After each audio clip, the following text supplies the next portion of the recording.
Finally আপনাদের সাথে কিছু কথা বলতে চাই। আমি আসলে কখনোই চাই নাই যে মানুষটা পৃথিবী থেকে চলে গেছে সেই মানুষটাকে নিয়ে খুব বেশি বড় কোনো কনভারসেশন আপনাদের সাথে করতে। আমার ওয়াইফ ইকরা, ওই যেহেতু পৃথিবীতে নাই, ওরে নিয়ে এত ক্লিয়ারিফিকেশন, ওকে নিয়ে এত কনভারসেশন আমার কাছে মনে হয়েছে যে দরকার নাই। আমি বরাবরই আমার সংসারের ব্যাপার, আমার ঘরের ব্যাপার আমি ঘরে রাখতে পছন্দ করি। সেই জায়গা থেকে ওর মৃত্যুটা এমনিতেই আমাকে যে ট্রমা দিচ্ছে, ওর মৃত্যুটা আমাকে আসলে মানে পাথরই বানায় ফেলছে একরকম। এগুলো নিয়ে আমি আসলে কথা বলতে চাই নাই, কিন্তু আমার কাছে মনে হয় যে আপনারা গল্পের একটা পাতা পড়েই পুরো গল্পটাকে জাজ করতেছেন। একটা পৃষ্ঠা পড়েই পুরো গল্পটা সম্পর্কে আপনারা আপনাদের মনের মতো করে যা খুশি বলতেছেন। পাতার এক পাশ পড়ে আরেক পাশ পড়বেন না, এটা তো হয় না, তাই না? আর আমি আসলে কোনো কিছু প্রপারলি গুছায় বলার মতো স্টেটে নাই, পরিস্থিতিতে নাই।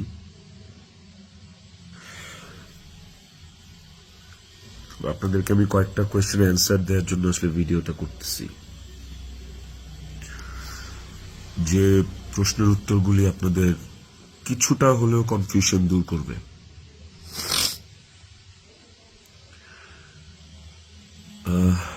শেষ প্রশ্নটা থেকেই আসি আপনাদের। আমি এই ভিডিওতে সবকিছু ক্লিয়ার করবো, এভরিথিং। আমি আপনাদের প্রত্যেকটা প্রশ্নেরই উত্তর দেওয়ার চেষ্টা করব।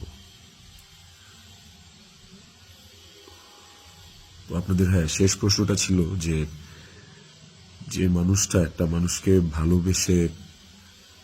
ভালোবাসা প্রমাণ দিতে যে আত্মহত্যা করে চলে গেল, মরে গেল, আমি ওই মানুষটা শেষবারের মতো মুখটাও দেখতে আসলাম না। এই যে আপনাদের প্রশ্নটা, আচ্ছা আপনারা কি আমার দেশে আসার মতো পরিস্থিতি রাখছেন? হ্যাঁ, আমি দেশে আসা মাত্রই আমার উপর মব সৃষ্টি হবে। আমি দেশে আসার মাত্রই আপনারা আমাকে টাইনা ছিঁড়ে ফেলবেন। আমার ফোনে এত এত এত থ্রেটস আমি আপনাদেরকে বলে বুঝাইতে পারবো না। আমার কাছে এমন ইনফরমেশন আসছে যে এয়ারপোর্টের বাইরে লোক রেডি করা আছে, আমি যাওয়া মাত্রই they will gonna hit me, they will gonna kill me. Police ধরে নিয়ে গেলে ওকে, আমি সেটা আইনিভাবে ফেস করব, কিন্তু এখন যদি আমিও মারা যাই, আমিও রিজিকের মার কাছে চলে যাই, রিজিকের কি হবে? আপনারা কি চান যে রিজিক তার বাবাকেও হারান? এই ছেলেটার কি দোষ? এই ছেলেটা বড় হবে না? ও কিভাবে বাঁচবে? মায়ের অভাব কেউ পূরণ করতে পারে না।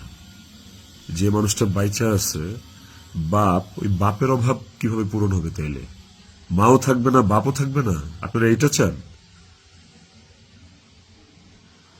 আমার ইকরার শেষ মুখটা আপনারা আমাকে দেখতে দেন নাই। আমার ইকরার শেষ মুখটা ইকরার পরিবার আমাকে দেখতে দেয়নি।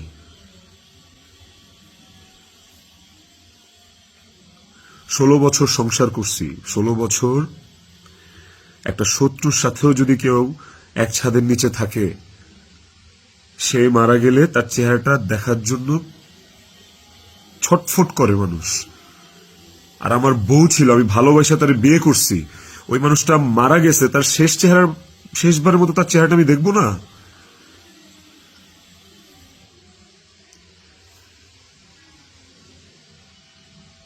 দেখেন, আমি না আসলে আপনাদের সাথে এখানে কোনো ফেক কথাবার্তা, মানে ফেক কান্নাকাটি, ফেক আপনাদের থেকে ইমোশন নেয়া, এগুলো নিয়ে কথা বলার জন্য আমি আসি না। আমি আপনাদেরকে আমার আমার জায়গাটা আমি ক্লিয়ার করতেছি। আমি নাম হয়ে গেছি।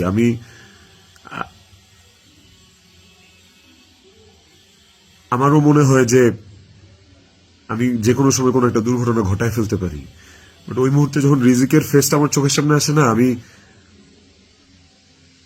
নিজেকে শক্ত না করা ছাড়া আমি কোনো উপায় দেখি না। কারণ এখন আমার কাছে সবচেয়ে ম্যাটার করে রিজিকের লাইফ। ইকরা নাই, ওকে আর ফিরায় আনা কোনোদিন সম্ভব না।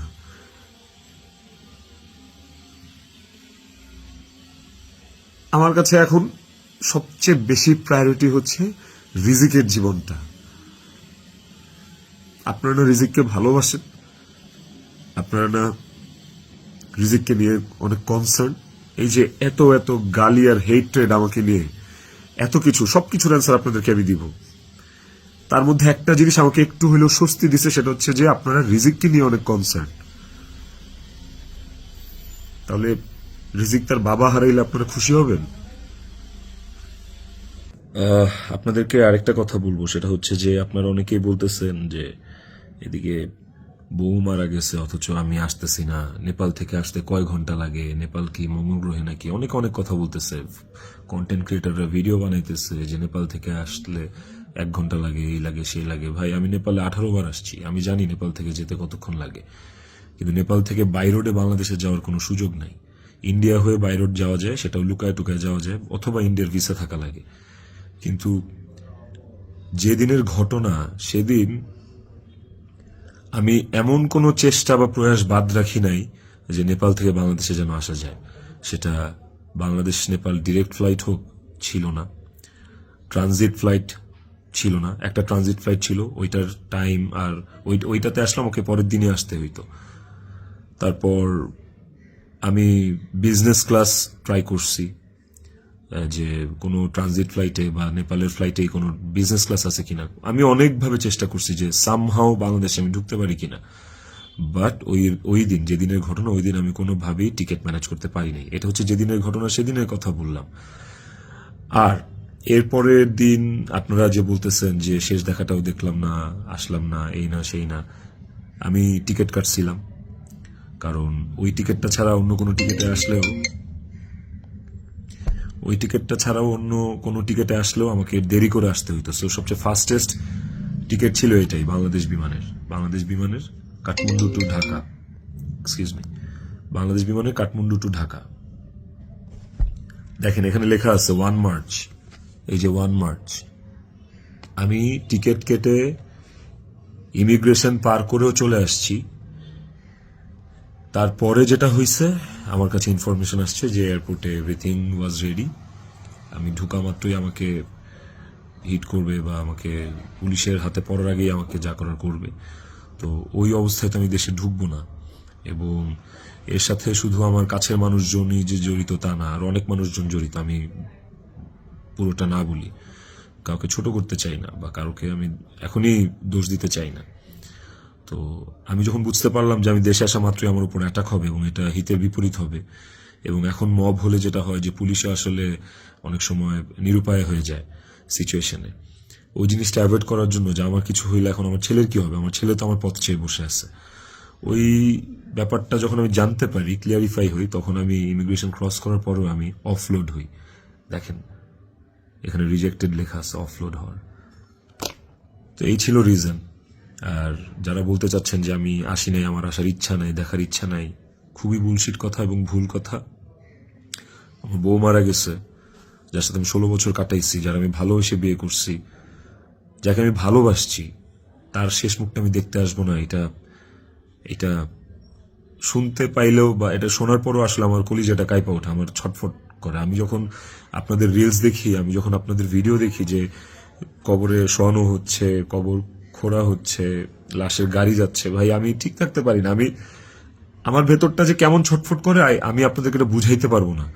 এইটা বুঝানোর সাধ্য কারো নাই, যার যায় সে বুঝে। বিশ্বাস করেন, যার যায় একমাত্র সে বুঝে, আর কেউ না। আপনাদের অনেক বড় একটা প্রশ্ন, অনেক বড় একটা জানতে চাওয়া, যে ইকরার সাথে আমার এমন কি কথা হইল যে ইকরা সুইসাইড করতে বাধ্য হয়েছে। ইকরার সাথে আমার ভিডিও কলে ইকরা এমন কি দেখলো যে ইকরা আত্মহত্যা করলো। তো নেপালে আসার পর থেকে সমস্ত কনভারসেশন ইকরার সাথে আমার শেষ পর্যন্ত আমি আপনাদেরকে প্রোভাইড করব। কমেন্ট সেকশনে আপনারা দেখবেন, দেখলে আপনারা বুঝতে পারবেন যে আসলে কি ঘটছে বিষয়টা। আরেকটা যে বিষয় সেটা হচ্ছে যে কিছু স্ক্রিনশট ঘুরে বেড়াচ্ছে ফেসবুকে, সোশ্যাল মিডিয়াতে, যে ওখানে লেখা আমি ইকরাকে বলতেছি আমি ওকে ডিভোর্স দিয়ে তিথিকে বিয়ে করবো, আপনারা ভাবতেছেন এই জন্য ইকরা সুইসাইড করছে। আপনাদেরকে বলতে চাই স্ক্রিনশটটা পুরোটাই ফেক। কারণ হচ্ছে আমি কোনোদিন ইকরার সাথে বাংলায় কনভারসেশন করি নাই, কোনো চ্যাটিংয়েই ওর সাথে আমার কোনোদিন কোনো বাংলায় এরকম ভাবে বাংলা লেখায় ওর সাথে আমার কোনোদিন কোনো কনভারসেশন হয়নি। ইকরার সাথে আমি সবসময় বাংলা আর ইংলিশ মিক্স কনভারসেশন করছি। বাংলা আর ইংলিশ মিক্স বলতে বাংলিশ ভাষায় আর কি, বাংলাটাকে ইংলিশে লিখে ওর সাথে কনভারসেশন করছি। তো ওই স্ক্রিনশটটা দেখে আপনারা ভুল বুঝেন না, মিসজাজ করেন না, ওটা একটা ভুয়া এবং ফেক স্ক্রিনশট। আমাকে ফাঁসানোর জন্য আসলে ওই স্ক্রিনশটগুলো বানানো। কে বা কারা বানাইছে আই হ্যাভ নো আইডিয়া। তো টক্সিসিটি একটা বিষয়, আমাদের রিলেশনশিপটা অনেক আগে থেকেই টক্সিক ছিল, অনেক আগে থেকে টক্সিক ছিল। তিথির সাথে পরিচয় হওয়ার আগে থেকেও টক্সিক ছিল। এন্ড ও অনেক আগে থেকে আমার কাছে ডিভোর্স চাইতো, কিন্তু আমি কোনোদিনই ওকে ডিভোর্স দিতে চাইনি, তালাক দিতে চাইনি। আমার একটাই কথা ছিল যে আমি সংসার করব। কারণ আমি নিজে একটা ব্রোকেন ফ্যামিলি থেকে বড় হওয়া ছেলে। আমি যখন ক্লাস 5 বা 6 পড়ি তখন আমার বাবা মার মধ্যে ডিভোর্স আর সেপারেশন হয়। আমি খুব ভালো করে ফিল করছি, আমি নিজে ফিল করছি যে একটা ব্রোকেন ফ্যামিলিতে একটা সন্তান কোন ধরনের ইনকনভেনিয়েন্স, কত ধরনের সমস্যা ফেস করে, তার মেন্টাল স্টেট কেমন হয়। আমি কোনোদিনই চাইনি রিজিক এই সাতটা পাক। আমি কোনোদিন চাইনি যে রিজিক ব্রোকেন ফ্যামিলির বাচ্চা হোক, বেবি হোক, বা ও আমি যে কষ্টটা ফিল করছি আমার লাইফে এই কষ্টটা, সেম কষ্টটা রিজিক ফিল করুক, এটা আমি কোনোদিনই চাইনি। এই কারণে আমি অলওয়েজ আমার মধ্যে ট্রমাটা ছিল যে মানে ব্রোকেন ফ্যামিলির কনসিকুয়েন্সেস কি। আমি কোনোদিন ওর কাছে বলি নাই যে আমি ওকে ডিভোর্স দিব বা আমি ডিভোর্স দিতে চাই। আমি অলওয়েজ ওর সাথে সংসারই করতে চাইছি। তো স্ক্রিনশট দিব, আপনারা দেখতে পাবেন। ইকরা শুরু থেকেই, আমাদের সম্পর্কের শুরু থেকেই অনেক সন্দেহপ্রবণ ছিল। আর এই সন্দেহ প্রবণতার কারণে আসলে আমাদের সম্পর্কটা বেশ টক্সিক হয়ে গেছিল। আর এই টক্সিসিটির মধ্যেও আমরা আসলে সংসারটা চালায় যাচ্ছিলাম। এই যে মানুষটা চলে গেল আমাদেরকে রেখে, এই যে মানুষটা মারা গেল, আমার সহধর্মিনী, ওরে নিয়ে আসলে আমার কতটুকু বলা উচিত আমি আসলে জানি না। কিন্তু সময় চলে আসছে, অনেক কিছু আপনাদেরকে আসলে জানানো উচিত, আপনাদেরকে জানাইতে হবে আমার। কারণ আপনারা একতরফা ভেবে যাচ্ছেন বিষয়টাকে। ওর কিছু বদভ্যাস ছিল, ওর জেনুইন কিছু বদভ্যাস ছিল যেগুলো আসলে ওকে আরো ক্রেজি করে ফেলছে, যেগুলো ওকে আরো মানে এমনি তো বাইরের মানুষ থেকে ট্রিগার্ড হইতো, ওই জিনিসগুলো ওকে আরো পেয়ে বসতো আর কি। এই বিষয়গুলো আসলে আমি জাস্ট মুখের কথা বলতেছি না, আমার কাছে প্রমাণ আছে। ইভেন আমি আপনাদেরকে এগুলো সব শেয়ার করব পরের ভিডিওতে উইথ ডকুমেন্টস জানাও। ইকরা ট্রিগার্ড হয়েছে, কিন্তু সেটা আমি করি নাই।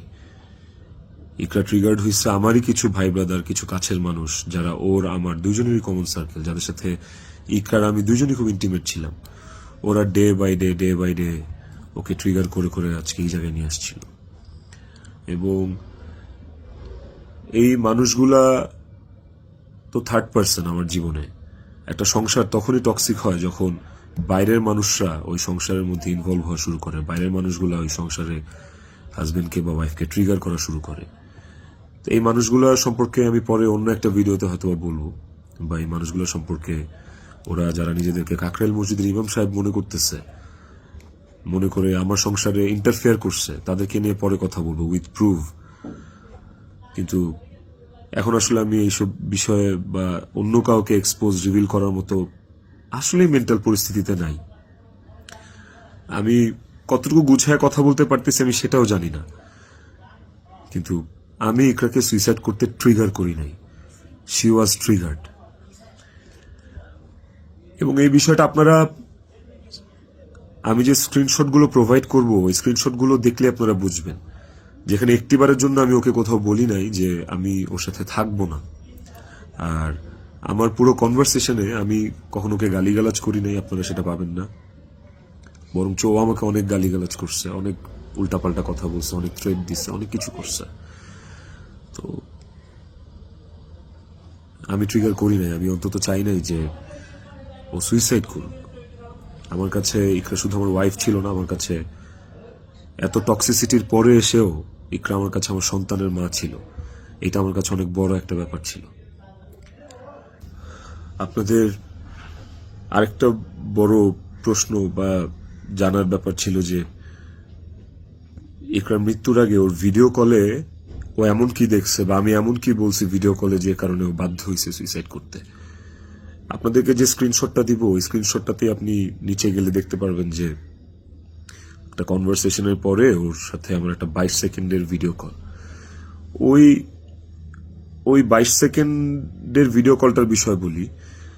ও আমাকে কল দিচ্ছে, আমি ফোনটা ধরছি, ধরার পর ও আমাকে বলছে যে আমার শেষবারের মতো দেখে না, আমার আর জীবনে কোনোদিন দেখবি না।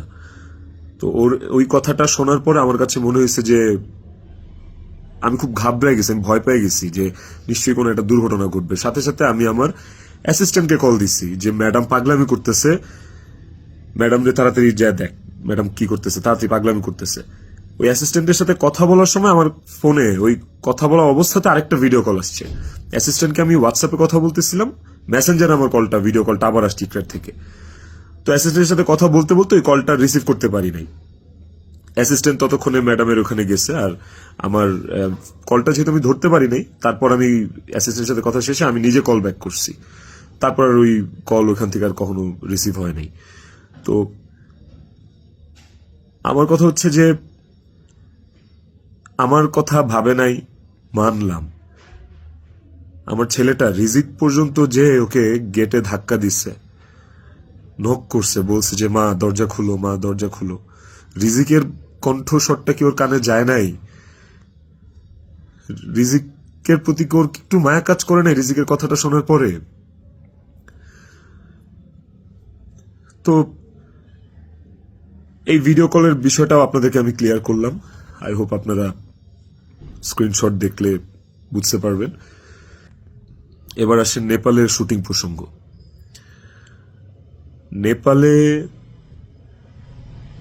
নেপালে কি আমি এই প্রথম জীবনে শুটিং এ আসছি? এর আগে আমি নেপালে শুটিং করছি, এর আগে আমি মালয়েশিয়াতে শুটিং করছি, থাইল্যান্ডে শুটিং করছি, সুন্দরবনে শুটিং করছি, দেশে মানিকগঞ্জ, কক্সবাজার, কত জায়গায় কত আউটডোরে শুটিং করছি। তিথিও ছিল অনেক শুটিং এ। ওইসব শুটিং এও কিন্তু আমার আশেপাশের মানুষগুলা যারা প্রিটেন্ড করতো যে তারা আমার শুভাকাঙ্ক্ষী, বাট অ্যাকচুয়ালি তারা আমার শুভাকাঙ্ক্ষী না, ওই মানুষগুলা কিন্তু তখন ইকরাকে অনেক ট্রিগার করতো। কই তখন তো ইকরা এই ধরনের কোনো স্টেপ নেয় নাই, তখন তো আত্মহত্যা করে নাই। আপনারা ইকরার আর ইকরার বান্ধবীর স্ট্যাটাস, সরি কি বলে ওটাকে, স্ক্রিনশট বোধহয় পড়ছেন। ওখানে কিন্তু ইকরা নিজেই স্পষ্ট লিখছে যে ও এইসব মানুষের কথাবার্তা নিতে পারতেছে না। গত 3 বছর ধরে ও এইসব মানুষের ট্রিগার আর সহ্য করতে পারতেছে না। ওর নিজের কথা ও নিজে লিখছে, আপনারা পড়ছেন। তো কিভাবে বলেন যে আমার ইকরাকে আমি মেরে ফেলছি? আমার ইকরাকে এইসব মানুষ মেরে ফেলছে, এরা মেরে ফেলছে ট্রিগার করতে করতে, ওর কান ভরতে ভরতে। ইকরা ওয়াজ সো সফট হার্টেড, ও বাইরে থেকে অনেক শক্ত কিন্তু ভেতরে খুব নরম একটা মানুষ ছিল। ওকে খুব সহজে ম্যানিপুলেট করা যাইত, ও মানুষের কথা বিশ্বাস করত কারণ ও খুব সহজ সরল ছিল। তো এই আশেপাশের মানুষগুলো এই সুযোগটাই আসলে কাজে লাগাইছে, আশেপাশের মানুষগুলো এই চান্সটাকেই আসলে ইউটিলাইজ করছে। আপনারা অনেকেই বলতেছেন যে বউ ডিপ্রেশনে আছে আর জামাই নেপালে গার্লফ্রেন্ডের নিয়ে ফুর্তি করতেছে, বার্থডে উদযাপন করতে গেছে, এই ধরনের কথাবার্তা আপনারা অনেক বলতেছেন। দেখেন, এই নেপালে শুটিং এর আসার কিছুদিন আগে আমার নিজেরও বার্থডে ছিল। আমার বউ সুন্দর করে আমাকে সারপ্রাইজ দিচ্ছে, আমার ছেলে নিজের হাতে সাজাইছে, বাসায় আমার বার্থডে সেলিব্রেট করছে। তাইলে কি আমার বউ ডিপ্রেশনে ছিল? ডিপ্রেশনে থেকে আমাকে এত সুন্দর সারপ্রাইজ দিয়ে আমার বার্থডে সেলিব্রেট করছে। ওই ছবিগুলো তো ফেসবুকে আসছে, কিছুদিন আগের ছবি। আর নেপালের যে বিষয়টা, তার আগে বলি যে আমরা যারা ইন্ডাস্ট্রিতে কাজ করি, আমাদের যখন কারো জন্মদিন থাকে সেটের, সেটা যেই হোক, সেটা হিরো হোক, হিরোইন হোক, ডিরেক্টর হোক, প্রডিউসার হোক, একটা মেকআপ আর্টিস্ট হোক বা একটা প্রোডাকশন বয় হোক, আমাদের শুটিং সেটে যখন কারোর জন্মদিন থাকে, আমরা সবাই শুটিং টিম থেকে, শুটিং ইউনিট থেকে তার জন্মদিনটা সেলিব্রেট করার চেষ্টা করি। কারণ আমরা সবাইকে ফ্যামিলি মেম্বার মনে করি। কেক কাটি ওই মানুষটাকে খুশি করার জন্য। তো ওই শুটিং এর মধ্যে, নেপালের শুটিং এর মধ্যে তিথির জন্মদিন, একটা অ্যাক্টরের জন্মদিন, আমাদের নায়িকার জন্মদিন, ওইটা কেক কেটে সেলিব্রেট করাটা কি দণ্ডনীয় অপরাধ আমার জন্য? আর আমি তো সেলিব্রেট করি নাই, আমার তো সেলিব্রেশন ছিল না, পুরো ইউনিট সবকিছু অ্যারেঞ্জ করছে। আমি একটা কেকও দেইনি, আমি একটা গিফটও দেই নাই ওকে। যে যার যার মতো গিফট দিচ্ছে, কেক আনছে, সুন্দর করে সবাই মিলে ইউনিটের পক্ষ থেকে আমরা ওর বার্থডেটা সেলিব্রেট করছি। এবং ওর বার্থডেটা যে সেলিব্রেট করছি সেটাও চেষ্টা করছি খুব লোকি ভাবে করার। স্টিল অনেকে ছবি তুলছে, দিছে, বাট আমার কাছে মনে হয়েছে যে এই জায়গায় তিথির জায়গায় বিধি থাকতে পারতো, এই জায়গায় আমি থাকতে পারতাম, এই জায়গায় অনেকেই থাকতে পারতো। ধরেন এই নেপালের শুটিং এ আসার কিছুদিন আগে আমার জন্মদিন ছিল, তখন আমি একটা শুটিং এ ছিলাম। সেই শুটিং এ আমার জন্মদিন কেক কেটে উদযাপন করছে সেটে। তো আপনারা কি বলবেন যে আমার জন্মদিন উদযাপনের জন্য ওই দিন শুটিং রাখা হয়েছে, শুটিং করা হয়েছে? আর নেপালের মতো একটা আউটডোর শুটে এমনি যাওয়া যায় না। একটা আউটডোর শুটের অনেক প্ল্যান লাগে, যেটা 1-1.5 মাস আগে থেকে করা লাগে। যে আউটডোর শুটের স্ক্রিপ্ট থাকা লাগে, অনেক কিছু আছে। আর্টিস্টদের স্কেডিউল, অ্যাকোমোডেশন, ট্রান্সপোর্টেশন, টিকেট, অনেক কিছু থাকে। সো বার্থডে উদযাপন করার জন্য নেপাল গেছি, এই কথাটাও আসলে যারা ইন্ডাস্ট্রির তারা আসলে এই কথাটা বলতে পারে না। বাইরের মানুষদেরকে আমি আর কি বলবো? তো এই বিষয়টাও আপনাদেরকে ছোট করে একটু ক্লিয়ার করলাম। আই হোপ এই জিনিসটাকেও আপনারা সহজ এবং সরলভাবে দেখবেন, এটাকে খুব জটিলভাবে দেখার কিছু নাই। আপনারা অনেক জায়গায়, অনেক ছবিতে, অনেক পোস্টে হয়তোবা দেখে থাকতে পারেন যে ইকরা এবং তিথি একই সাথে আছে, একই জায়গায় আছে, হয়তোবা কোনো পার্টিতে বা কোনো কফি শপে বা যে কোনো আড্ডায়। এরকম অনেক অনেক মোমেন্টস আমাদের একসাথে আছে, আমিও ছিলাম। এই আমার জন্মদিনে, আমার এই বছরের আগের বছরের জন্মদিনে সবাই ইনভাইটেড ছিল, সেখানে তিথিও ইনভাইটেড ছিল। যদি বিষয়টা এতটাই টক্সিক হইতো, তাইলে কি এই জিনিসটা এত সহজ হইতো একটা মেয়ের জন্য যে তার হাজবেন্ডের একটা মেয়ের সাথে রিলেশন, সেই মেয়েটাকে তার বার্থডেতে ইনভাইট করে তার সাথে কফি খেয়ে তার সাথে আড্ডা দিয়ে, জিনিসটাকে কেমন না বিষয়টা? এবং সেটা তো একবার দুইবার না, একাধিকবার। তিথির বিষয়টা নিয়ে যদি বলি, দীর্ঘদিন একসাথে কাজ করার কারণে, একসাথে স্ক্রিন শেয়ার করার কারণে আমাদের ইন্ডাস্ট্রিতে একটা আর্টিস্টের সাথে একটা আর্টিস্টের ভালো বন্ধুত্ব, ভালো বন্ডিং হইতেই পারে। তিথির সাথেও আমার খুবই ভালো একটা বন্ডিং ক্রিয়েট হয়েছিল এবং একটা নির্ভরশীলতার জায়গা আমাদের মধ্যে ছিল। তার মানে এই না যে আমি ইকরাকে ডিভোর্স দিয়ে তিথিকে বিয়ে করব। এই কথা না আমি কোনোদিন ইকরাকে বলছি, না তিথি কোনোদিন আমাকে এই কথা বলছে। সো এইটাকে এত জাস্টিফাই আপনারা করতে পারেন না। আই হ্যাভ প্রুভ, আমি আমি আমি কয়েক জায়গায় লিখছি যে তুমি আমার ওয়াইফ, ইকরাকে, যে তুমি আমার ওয়াইফ। তো আমার লাইফে ওয়াইফ একটাই, and it is you, and আমি তোমাকে ডিভোর্স দিব না, আমি তোমার সাথে সংসার করতে চাই। কয়েকবার এই কথা আমার কনভারসেশনে লেখা আছে, আপনারা দেখবেন। তিথির প্রতি এই সুন্দর একটা নির্ভরযোগ্যতার জায়গা তৈরি হওয়ার পেছনে যে কারণটা, সেটা হচ্ছে যে চারপাশে এত এত ভুল মানুষ দেখছি, চারপাশে এত এত কি বলে এটাকে, দুধের মাছি আমি পাইছি এই বিগত বছরগুলোতে।